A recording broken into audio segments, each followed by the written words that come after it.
Yeah, boy. Hello my friends! Will Savathûn die at the end of Witch Queen? If yes, how would that affect the world of Destiny? If not, what would her place be in the universe?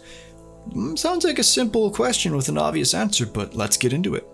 I mentioned it in my previous video, but I want to thank all of you again for your amazing support, whether it be through kind words or through subscribing or even just for clicking on all my videos. I really appreciate it. It inspires me to be just to do the best I possibly can. So thank you, you're awesome.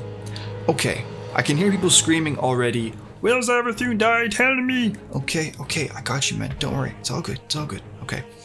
First off, let's consider the more obvious seeming outcome. Death to the Witch Queen. It really makes sense for us to kill her this expansion. I know that if it was my decision, I would certainly end her while I could, and for good reason.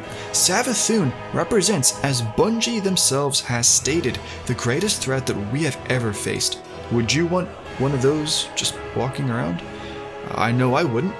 The question is though, is it even possible for us to permanently finish her? And my answer to that is yes, regardless of what tricks she has. The fact is that we are facing Savathûn in her throne world, which means if we kill her, she's gone for good. So yes, it is possible for her to permanently die in this expansion. So what effect would that have on the universe of Destiny?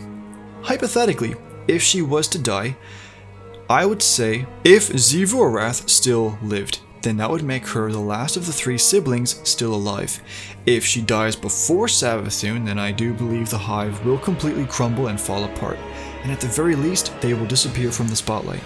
If Xivu Arath though is alive after Savathûn dies, and she takes the mantle of Hive ruler, what would happen? Well, I think I know the answer to that question, or I have a fairly good idea. The Book of Sorrow clearly states that Xivu Arath is not a great leader.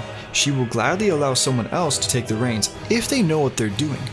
At the same time though, she feeds off of weak leadership, which is precisely why she began hunting Savathûn during the Season of Arrivals.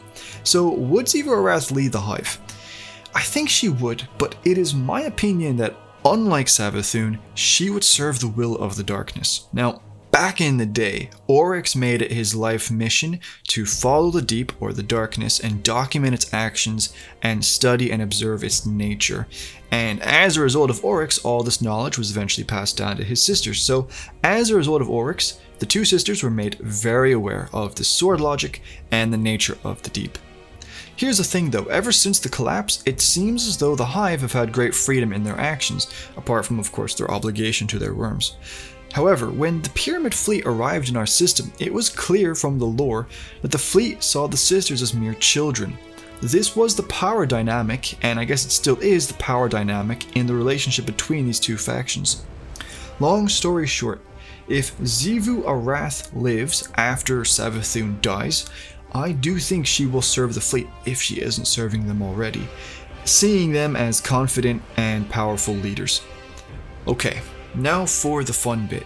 Is there a chance that Savathûn doesn't die in the expansion? From what I've seen, I think there is one indication that this may be the case, and that is solely due to the location of the expansion being her throne world. What is the nature of a throne world? They give the owner a sense of immortality. The owner of a throne world cannot truly die unless it is within the throne world. When that occurs, the realm ceases to exist. A perfect example of this was the Mindbender in Forsaken. For those of you who don't remember, the Mindbender started off as a member of the House of Exile on the moon. He either fell or jumped into the Hellmouth, and he emerged with an army of Hive at his back. Due to his extensive knowledge of the Hive, the Mindbender was actually able to create his own throne world. In order to truly kill him, we would then have to enter that realm and then defeat him and kill him within it. And as soon as the Mindbender fell, reality began to collapse, and the throne world fell apart and dissolved back into the Ascendant Realm. Okay, this brings us to the big boy question of the video. And I have to state here, I am not in any position to make a proper statement or give a definitive answer to this question. It's pure speculation, and that's why I'm giving it to you now. Would Bungie make the long-term destination of their expansion one that's going to dissolve after we kill Savathûn?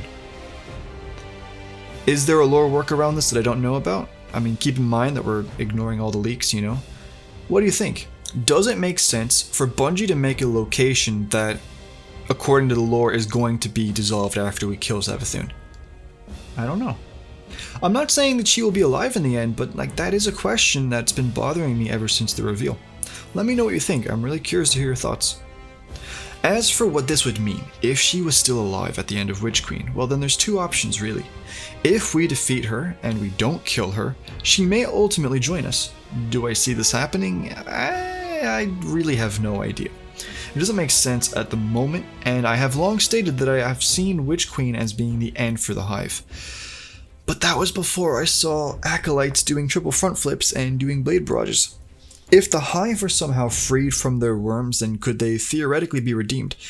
That's a really hard question, and I will also leave that in your capable hands. Okay, then there's option 2. She disappears into hiding. I can actually see this happening. Savathûn's main goal in recent times has been to be free from any sort of bondage, whether that be from her worm or from the pyramids. I'm not quite sure what the extent of her ambition is. I don't think anyone knows or is even supposed to know, but there is a chance complete freedom in isolation might be a solid win for her. I don't know. At the end of the day, we are just speculating, aren't we? If Savathûn were to disappear, then the effect on the world would be the same as previously mentioned, with either Zevro Wrath taking over or the whole species fading away. Anyway, that's that. This video was a bit of a quickie, but it's purely designed to create discussion. I know I'm not the only one that's excited for the expansion, and I'm sure a lot of you are curious about how it will end as well, so I thought I'd share my questions and opinions and see if I can get some of yours. Let me know how you feel. That's the video done, but I do have an announcement to make for the state of the channel if you are interested. Life is pretty crazy right now, and as a result of that, I don't have a video schedule at the moment. No real commitments to dates or consistencies or anything like that. It is what it is. If you're new here and you want to keep up to date with what I create, you want to join the journey, I can't give you specific days that I upload as a result of that, unfortunately. So if you want to keep track of me, I recommend either subbing and turning on notifications. I know, but I'm just saying. Or you can just remember my channel name and refresh the page every now and again just to see if I've uploaded something new. It's up to you, really. It's all in your hands. As for the type of content that I'll be working on during this really weird temporary period, obviously there's going to be some Witch Queen videos, after the reveal having coming out. And I'll talk more about it in a stream on my main channel sometime. But I have some really cool stuff that I'm chipping away at in the background.